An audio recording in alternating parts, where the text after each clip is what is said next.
podcast from Drew and Mike is, I think it's really cool, and that is what I wanted to say.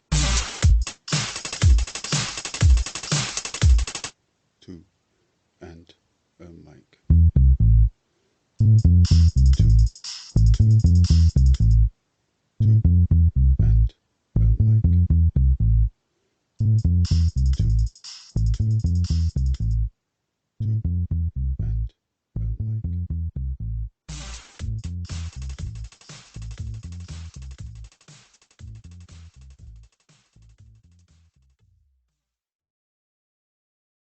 This is my final podcast of 2022.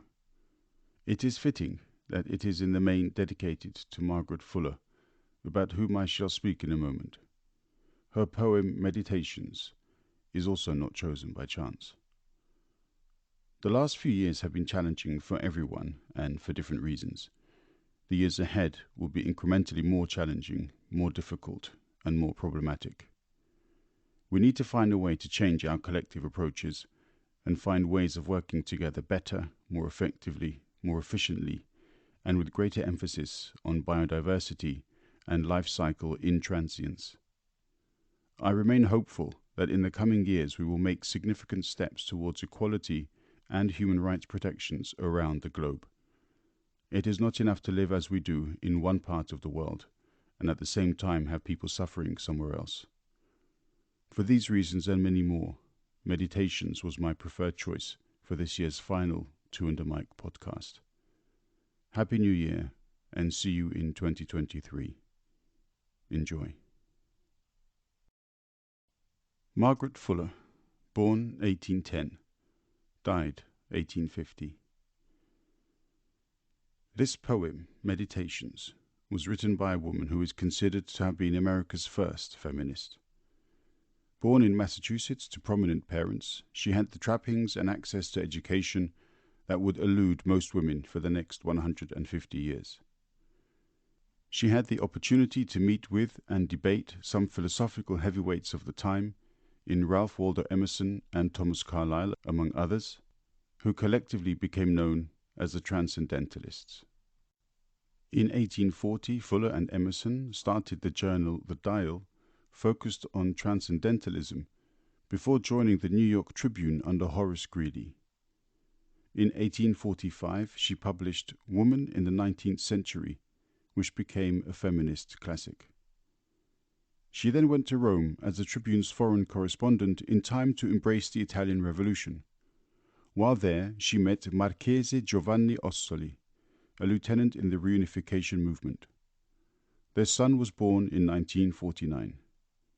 At the time, she was working on a book recounting the story of the revolution.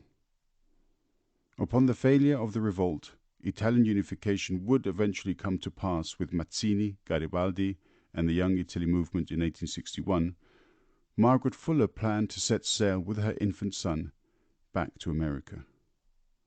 A few days before their journey, she wrote, "I am absurdly fearful, and various omens have combined to give me a dark feeling. It seems to me that my future upon earth will soon close. I have a vague expectation of some crisis. I know not what." At sea, aboard the Elizabeth, the captain, Seth Hasty, died of smallpox. Her son Angelo also contracted it, but recovered.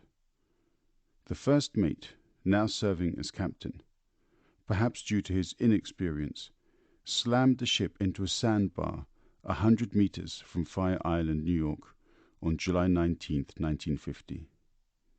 Most passengers and crew abandoned ship. People came with carts to save belongings, but made no effort to rescue passengers still stranded on the Elizabeth, only 50 yards away.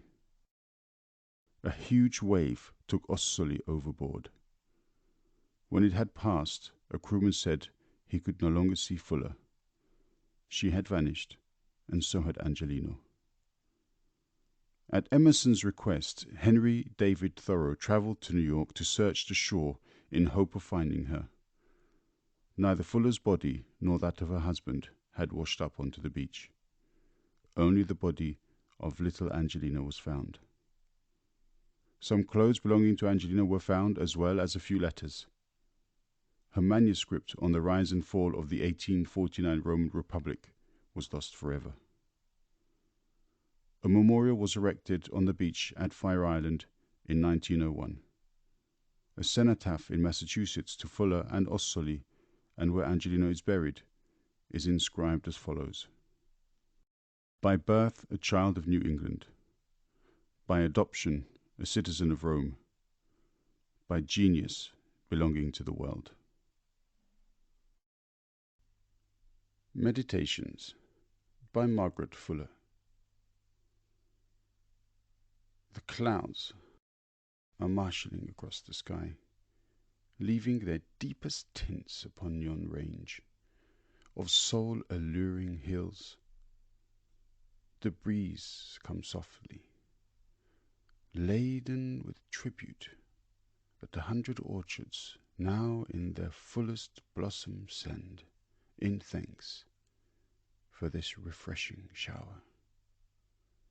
The birds pour forth in heightened melody the notes of praise they had suspended while God's voice was speaking and his eye flashing down upon his world. I sigh, half charmed, half pained.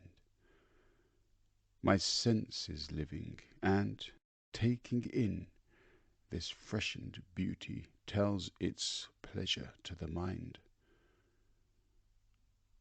The mind replies, and strives to wake the heart in turn, repeating poetic sentiments from many a record which other souls have left, when stirred and satisfied by scenes as fair, as fragrant.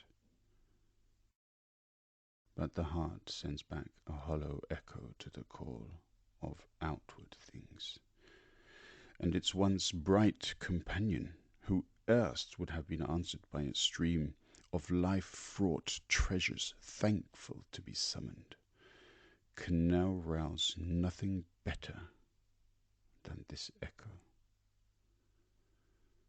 Unmeaning voice, which mocks their softened accents, content thee, beautiful world, and hush, still busy mind. My heart hath sealed its fountains. To the things of time they shall be oped no more. Too long, too often were they poured forth. Part have sunk into the desert, part profaned and swollen by bitter waters, mixed by those who feigned they asked them for refreshment, which, turned back, have broken and overflowed their former urns. So when ye talk of pleasure, lonely world, and busy mind, ye ne'er again shall move me. To answer ye, though still your calls have power, to jar me through, and cause dull aching here. Know so the voice which hailed me from the depths of yon dark-bosomed cloud now vanishing. Before the sun ye greet, it touched my centre, the voice of the Eternal, calling me to feel his other worlds, to feel that if I could deserve a home, I still might find it in other spheres, and bade me not despair. The want of harmony and aching void are terms invented by the men of this, which I may not forget. In former times I loved to see the lightnings flash athwart the stooping heavens. I loved to hear the thunder call to the seas and mountains, for I thought 'tis thus man's flashing fancy doth enkindle the firmament of mind.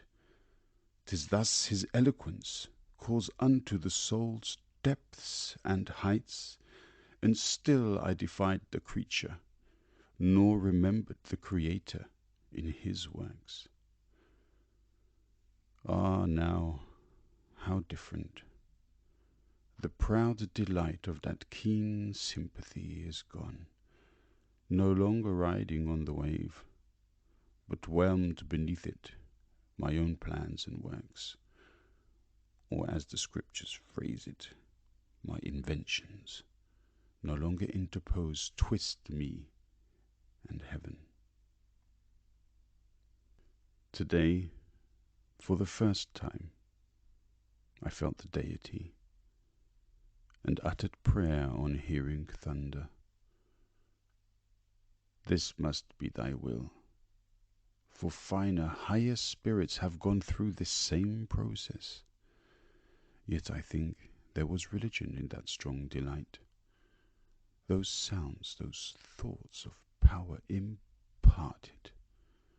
True, I did not say, he is the Lord thy God, but I had feeling of his essence.